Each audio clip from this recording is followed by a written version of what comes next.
Hi, everybody. Good evening. Welcome to EduTALK. EduTALK is a weekly virtual talk show created out of the need for a global learning community, and we focus on topics in education. This week, we have with us our special guest, and she is none other than Edras Jesús, and I hope I'm pronouncing her name properly. And she is an early childhood consultant. She is an executive head of school as well. And she has a wealth of knowledge and experience across the education spectrum from K-12 to colleges in the New York City area. And so we're going to get to talk to her about her work and her experience, and then how that impacts education, especially in the changing atmosphere that we're seeing now in education across the US. And it's going to trickle down to our other Caribbean region and the world. All right. So welcome, Dr. Diesos, to EduTalk. Thank you so much. Thank you. I'm very excited to be here. Yes, thank you. So tell us about your experience now. What you do as executive head of school and educational consultant. So yeah, I'm happy to share that information with you.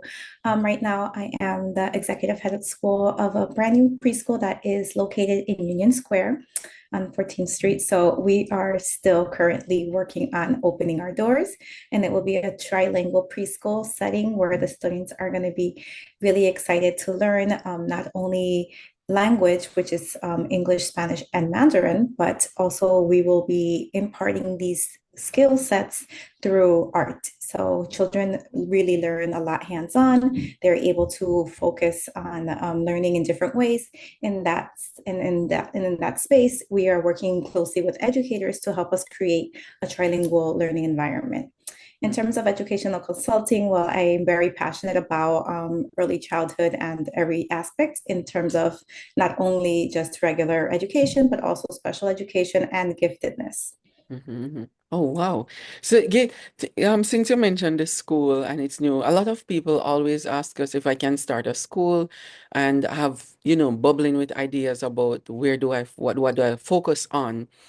What do you have in terms of information for those people when they say, what do I focus on? Where do I start? How do I know that I have the capacity for leadership and starting a school with a certain specific focus? So first you have to like really dig deeply and think about what are you passionate about, and then kind of set aside some time to like take time to just write down your ideas and then see which one jumps out at you the most. For this project, I worked closely with the founder who she was looking for a school that was art-based. She wanted some language in it. And I personally have seen the success of having a trilingual school. So I was able to bring that in because I was also the founder for the trilingual preschool at Avenues to the World School here in New York, Mhm. which the TOOS program was kind of focused on a thesis that I did for one of my master's degrees. Mhm. So she was really excited in hearing about my work. But if you are someone that's looking into opening a school, think about what it is that really pushes you. So for me, it was having the trilingual part and having the child be able to explore language in that way. Because I have many years, now 30 years experience working with children and seeing how language really helps them create different learning pathways in the brain and how they are able to, even if you have a, let's say, a speech delay in English, in Spanish you're able to say those sounds. So I've seen how that works, and in just having children exposed to language, that really helps them to move on to the next page. So after you sat down and you wrote in your list, just go through that and check to see which is the one that you want to focus on. If you're not an expert in education, but you just really are, like for instance, I have a gifted toddler. I'm more very interested in that. So I want to like do something with that. And even though I'm not well versed, then there's Google, there's research, find partners that can help you kind of really help kind of hone on your skill and your interests because it's very important to, and you don't need to know it all, of course not. So you can Right, right. definitely work with some partners in educational fields to help you kind of really kind of streamline your vision, see what it is that you want to do. And then from there, you look at funding and see who can support you on creating that. There's a lot of non-for-profits, there's a lot of angel donors, there's a lot of different pathways that you can get involved in. But if you don't have access to that, then maybe you can start off with a small school in your, like, you can start off with like a daycare and then kind of grow from there. I've seen lots of people, especially in Yeah. early childhood, start off as a daycare and then they grow into a school, or just starting a school with one classroom, just very boutique approach Mhm. for it. But yeah, like first think about your idea, then start small. Like Rome wasn't made in a day, how my husband Right, always right. says. Yeah. And just go from there. Yeah, that's really cool because I know of people who really want to dive in and create their own school, build it from the ground up, and they're thinking about where do I start, how do I get funding and so on. And we can talk about that some more because there's some intricacies about it. Um, the how important is because you mentioned language and tri-language approach in the school that you're founding now. How important in today's world studying another language in a school? Because many of our schools, and I'm thinking about the Caribbean, across the Caribbean, they're only being taught in one language for predominantly the time that they're in school.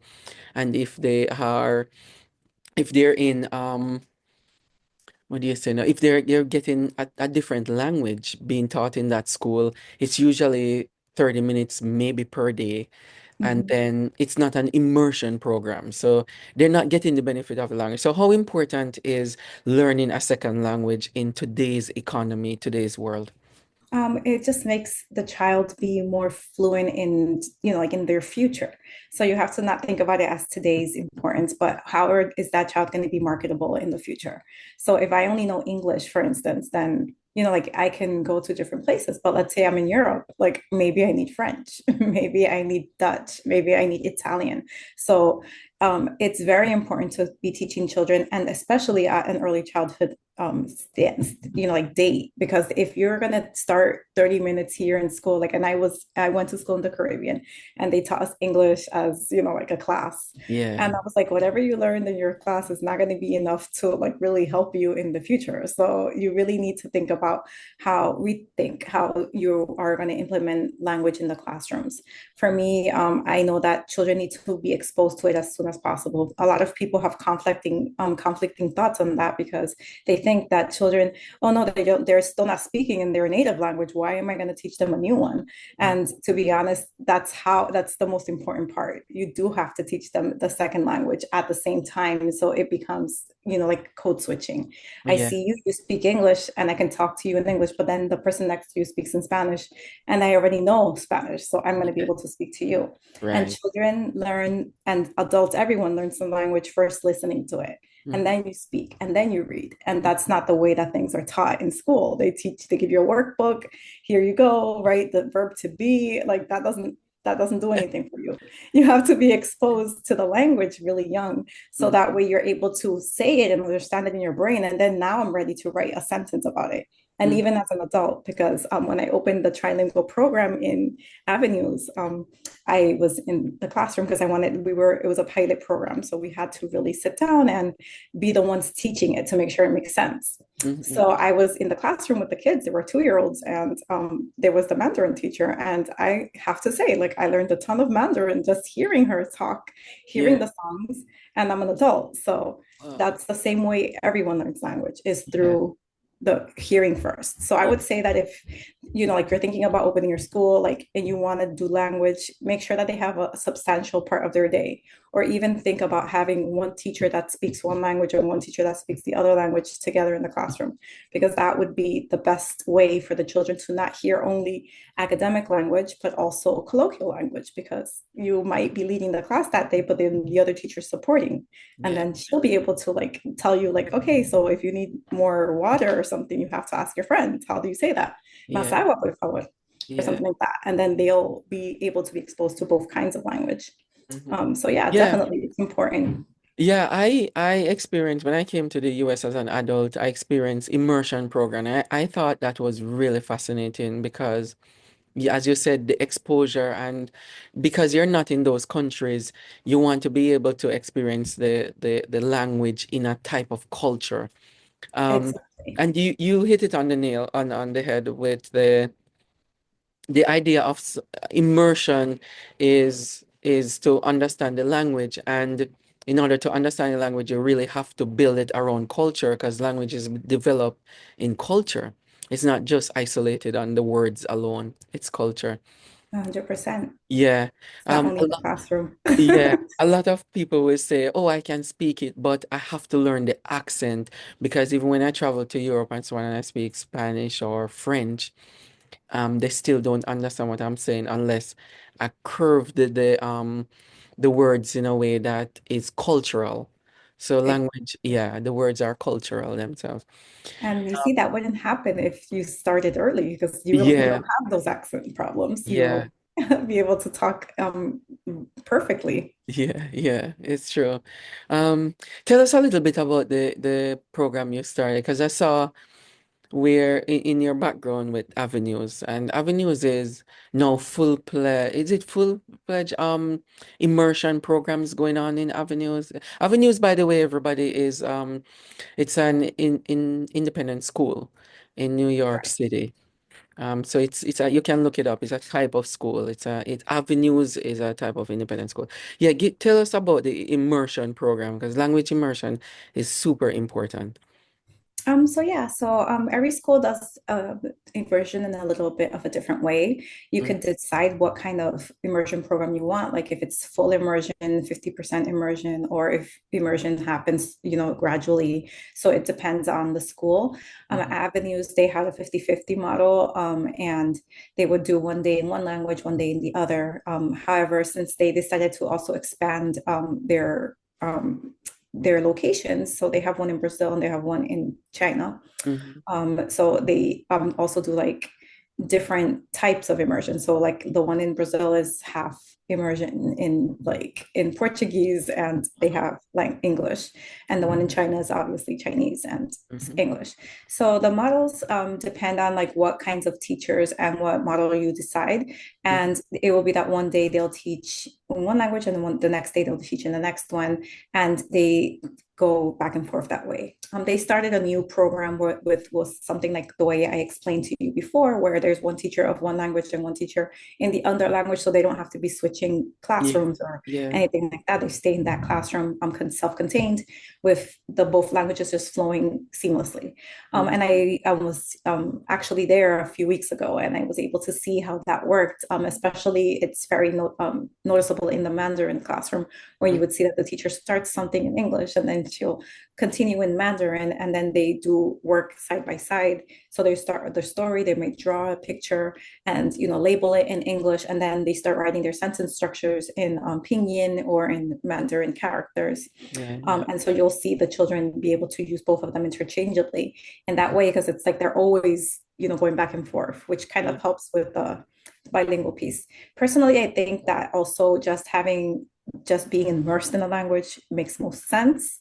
Um, Yes. you would learn it a lot faster than if that was happening. But at the same time, you do have to think about that children are developing reading and writing and all of the other things. And languages as different as Mandarin would have to be taught side to side. So that would make more sense. In Spanish, I guess it could be a little bit easier to do that Yeah, because the characters are seen, like they have the same alphabet, except for a few like accents here and there. yeah, But for Mandarin, they really need to do that from the beginning. So yeah, it's very important to do that yeah. that work. Very, Very very clear. Yeah, it's very clear. It's very important. The last thing I want to ask you, because we have to run, is your doctorate is in leadership and innovation, and it's from everyone who is familiar with New York City University, New York University. Is what is it that your focus was in your dissertation? And yeah, no, talk to us a little bit about it. Okay, so this that was my third degree at NYU. I had really my first degree was in special education, and then I did leadership, and then I wanted to continue. So I did innovation, that doctorate, where you would go in and find a problem at where you were working at or a company, and kind of find a solution to improve. So for me, I kind of did it a little bit. I kind of tried to do it here in the States, but I couldn't find, like a place that I really felt comfortable doing it. So I decided to go back home and I found a connection with a place called Manos Unidos por el Autismo. So that is a company that works with a non-for-profit government run with children that have autism. So for me, I really, that's my other passion is supporting in terms of special education. I went back there and I noticed that, like the teachers there did not really have resources. They were not able to really differentiate instruction. They were just like tutoring these children instead of actually working towards supporting them in terms of their disability. So, because there was like psychologists and just teachers that taught early childhood, but they didn't have the background because Mhm. unfortunately in the country, they do not really have like a career path or a specific career path for special education. There's one college that has it and it's like very general. So if Yeah, you're in early childhood, it's not going to like kind of focus on you. It's not, it's just a general kind of yeah, career. yeah, So I thought that I would support this company in creating resources for them in terms of being able to support the students and families that they're working with. So that was the focus of my thesis, and I'm currently working on publishing it. So yeah, soon yeah, it'll be yeah. available for others to read. I'm almost done with that Yeah. editing process. So I'm It would very be excited very about good for you to even have a workbook to create some workshops across the region. Because I'm telling you, I'm very familiar with the region, and they don't really have a lot of support for learning disabled students, any form of learning disability. It's that. a No, challenge across the region. So you're doing a fantastic job. thank you Doing so the book much. and then doing a workbook to accompany it in workshops and so on will be fantastic. Really, Yeah, I really. think that's a great idea. I'm definitely looking at different models that I'm going to implement, in terms of like training them, maybe some Yeah, Zoom meetings, yeah, something virtual, something a little bit more hands-on. And then like if I'm ever in the country, I've done some workshops in person with them as yeah. well. Yeah, so Very that was cool. good too. Yeah. We're gonna have you back on and then partner with you with some workshops to in our network. They're Oh, really awesome. wonderful. Yeah, yeah. Thank That's you so great. much for being on, and then we'll catch up later on. It's very, Okay. very nice. Yeah. Thank you for sharing. Thank you so much. Yeah. This has been EduTalk, everybody. Enjoy your week. Have a fantastic week ahead of us. And if you want to get in touch with us, please write to us at edusolutionsintl@gmail.com. Or if you want to visit our website, edusolutionsintl.org or educationsolutionsinternational.org. You can Google us, Education Solutions International. Google us, we are online, easy to reach, and write to us. If you want to visit our YouTube channel is Education Solutions International TV on YouTube, and you see way more interviews and fun stuff that you can learn from in education. What good, everybody. Dr. De Jesus, we'll talk soon. Take care. Okay, you too. Bye-bye. Have a wonderful weekend, everyone. Bye. Bye.